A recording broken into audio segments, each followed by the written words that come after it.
السلام عليكم. النهاردة هنعمل تاني حلويات هنحتاجها أو هتيجي في بالنا يعني في رمضان. هي البسبوسة زي ما انتم شايفين كده، ما شاء الله جميلة، وهتبقى طرية ودايبة خالص ومرملة، هتنجح معاكي ان شاء الله. زي ما انتم شايفين كده ما شاء الله مرملة جدا وطرية ومش ناشفة، وشاربة الشربات كويس جدا. لو حابة تزودي لها الشربات اكتر من كده براحتك، دي برضو على حسب الرغبة وعلى حسب الارتياح. هنبتدي بقى نعملها ونشوف مكوناتها وطريقتها وازاي بتتعمل. زي ما انتم شايفين كده ما شاء الله طرية جدا ودايبة ومرملة. يلا بقى نبتدي الطريقة والمقادير مع بعض. دلوقتي معانا كده، انا معايا في البولة معايا نص كيلو سميد. المهم اهم حاجة لازم تجيبيها او تعمليها ان انت تجيبي نوع سميد يكون كويس جدا، لان السميد هو العامل الاساسي في البسبوسة اللي هينجحها لك. غير كده مش هتنجح منك وهتنشف وهتطلع محجرة. فلازم نجيب معانا السميد كويس. معانا برضو كوباية الا ربع سمنة، معايا نص كوباية لبن، ونص كوباية سكر، وبعد كده كوباية لبن كاملة، وهناخد معلقة عسل جلوكوز. تمام. ما عندكيش عسل جلوكوز ممكن تستخدمي الشربات التقيل. لو ما عندكيش شربات تقيل ممكن برضو اللي هي ايه عسل النحل عادي برضو، بس اساسها العسل الجلوكوز بيحافظ عليها وبيخليها حلوة وبيحافظ عليها لمدة اطول يعني. دلوقتي جبنا السميد بتاعنا وحطينا عليه السمنة، وهندمجها كويس جدا، وهنبس السمنة في المرحلة دي. اعجني براحتك او اللي هي قلبي براحتك زي ما انت عايزة. عادي مش هيجرى اي حاجة. انما بعد ما بنحط السوائل ما بنوقف تقليب، اللي هي ندمج المكونات بس لحد ما تختلط. زي ما انتم شايفين كده قلبناها كويس جدا جدا لحد ما اختلطت المكونات كلها كويس.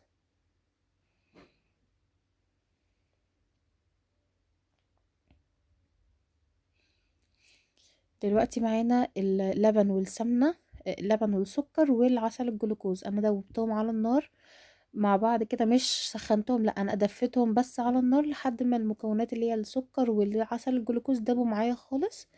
وبعد كده جبتهم بقى حطيتهم على المكونات بتاعتي. هنقلب كويس جدا، مش هنقلب كتير، تقلبتين تلاتة اربعة كده لحد ما المكونات كلها تندمج. بس اكتر من كده البسبوسة هتنشف منك، فحاولي ان انتي ما تقلبيش فيها كتير عشان برضو ما تحجرش منك. دلوقتي معانا صينية مقاسها 26 او 28.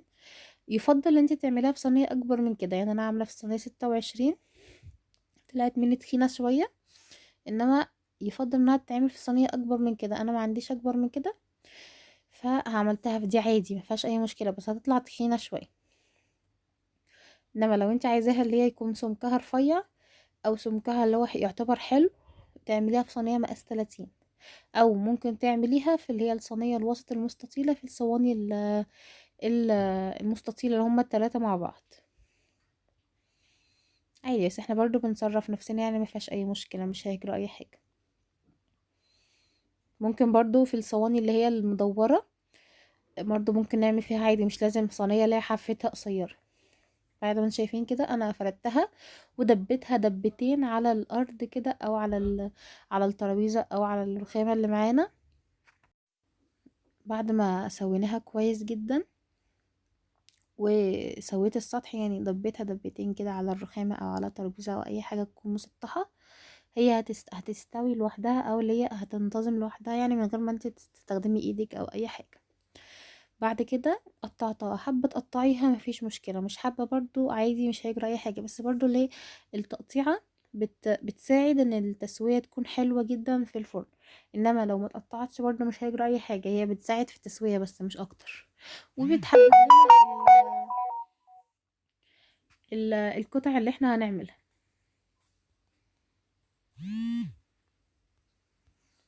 بعد كده جبنا بقى سوداني، عايزة تحط لها مكسرات مفيش اي مشكلة، ممكن نحط بندق، ممكن نحط لوز، ممكن نحط سوداني، ممكن نحط لها كمان كريز. في بسبوسة بتحط لها اللي هو الكريز المسكر ده، ممكن بيتحط لها اي حاجة، اي حاجة تخطر على بالك اللي هي تنفع تتزين بيها ممكن نحطها عادي. بعد ما زينتها وخلصتها كلها كده زي ما انتم شايفين، هدخلها بقى دلوقتي الفرن. انا كنت مسخناه كويس جدا على حرارة، بعد كده هدخلها على حرارة 180. سيبيها براحتها، هي ممكن تاخد منك نص ساعة، ممكن اكتر من نص ساعة، بس تسيبيها براحتها تستوي كويس جدا في النار. دلوقتي هنعمل بقى الشربات بتاع البسبوسة بتاعنا. هحط بقى كوبايتين سكر، وبعد كده هحط عليهم كوبايتين 3 كوبايات او كوبايتين ونص ميه. يعني عايزين الشربات بتاعنا يكون خفيف مش تقيل، تمام. يبقى هنحط كوبايتين سكر وهنحط عليهم كوبايتين ونص ميه، او ممكن تحطي 3 كوبايات لو انت مش عايزاه مسكر قوي، تمام. الشربات بتاع البسبوسه بيكون خفيف وسخن، تمام. ممكن مش شرط برضو انه يكون سخن، يعني برضو عادي ممكن يكون هو دافي. بعد كده هنحط لها بقى الليمون. حركة ان انتي تحطي الليمون شرايح بتبقى افضل، وبتخليها تديها ريحة وطعم جميل، تمام. ما حطيتش في العسل المرة دي او في الشربات عسل جلوكوز برضو، لان هو عادي مش شرط، هو بس خطوة اختيارية، لو مش عندك ممكن ما تحطيش عادي. عشان كده انا يعني ما حطيتش، عشان كده ان نشوف ان احنا ممكن عادي نستبدلها من مش نحطهاش، يعني عادي عادي. هو كان زمان برضو ما كانوش بيحطوا عسل جلوكوز ولا كان فيه الكلام ده يعني، فمش مش خطوة إجبارية، يعني دي خطوة اختيارية. بعد ما طلعنا بقى البسبوسة من الفرن، أول ما هتفتحي عليها النار، ما تفتحيش ما تطلعهاش أو ما تفتحهاش على الشواية لما تلاقي الحروف بتاعتها اتحمرت وبقت لونها ذهبي. بعد كده افتحي الشواية براحتها بقى، اللي هي تاخد، بس خلي عينك عليها ما تروحيش ولا هنا ولا هنا، تتحمر الوش بتاعها. بعد كده طلعيها تلاقيها الشربات بتاعها. بعد ما تسقيها الشربات بتاعها هتروحي مغطياها، تمام. ممكن تعيدي عليها تاني تقطيع عشان تتشرب الشربات كويس جدا، تمام.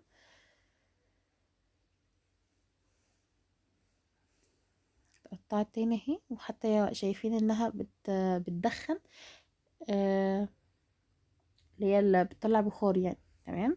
هنحط عليها الغطا دلوقتي اللي هي نغطيها وتسيبها تشرب براحتها بقى لحد ما تشرب الشربات بتاعها كله، تمام. هي ممكن لو احتاجت تاني تزوديها، لو ما احتاجتش برضو خلاص كده، ممكن اللي هي لما تستكفى بالشربات بتاعها تلاقيها مش هتشرب شربات تاني، زي ما انتم شايفين كده. بعد ما شربت الشربات، هي كده ممكن تكون كانت محتاجة شوية شربات كمان، لان الصينية هنا صغيرة يعتبر الى حد ما على الكمية دي، فما تحتاج شربات اكتر شوية.